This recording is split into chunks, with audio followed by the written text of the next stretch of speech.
Andy Flower has been ruled out of the race to replace Gary Kirsten as India's coach. News emerging from England is that the ECB has struck a deal with Andy Flower to extend his term. Moreover, there are also unconfirmed reports which suggest that Andy Flower also has to serve out a one-year notice period before joining any other board or any other country. We have with us Simon Briggs, a senior cricket correspondent from England. Simon, if you could give us any clarity on this issue, is Flower actually unavailable as the Indian coach? Andy, he's coming back from holiday next week. He's been away for the Easter period. He's going to see the England and World Cricket Board when he gets back. It looks as if that there'll be a 3-year contract on the table for him with less touring possibly written into it, the opportunity for him to maybe miss the occasional foreign trip, and confirmation that England will not have to go through a winter as arduous as the one they've just finished. So most of Flower's conditions appear to be being met. The ECB are desperate to hold on to him, and I think they probably will.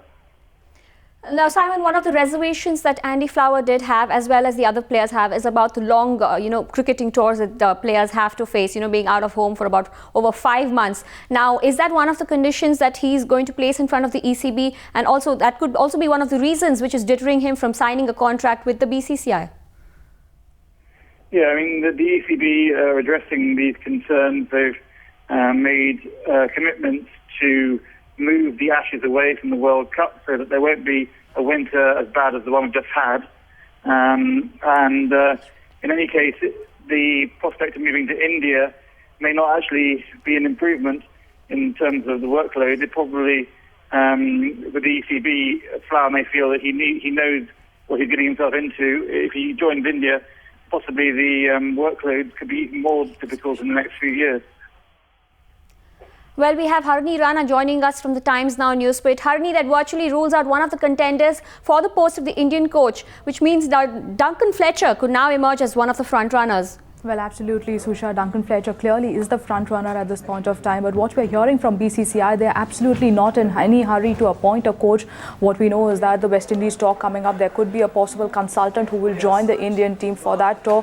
However, a final decision would be taken by the BCCI when they meet tomorrow at the BCCI. That's a working committee meeting which will decide the final course as to what exactly is the game plan for BCCI moving ahead in terms of getting a replacement for Gary Kirsten. And clearly, let's not forget what happened last time before the appointment of Gary Kirsten. There was an offer made to Graham Ford, who later denied that offer. So BCCI are clearly not in any mood to repeat those situations, and they're taking their time to look at the contenders. However, there have been, apart from Duncan Fletcher, some of the names that have approached the BCCI, but clearly no final word from BCCI. But sources telling us within the BCCI, they're not in any hurry to appoint a full-time coach at this point of time, Susha.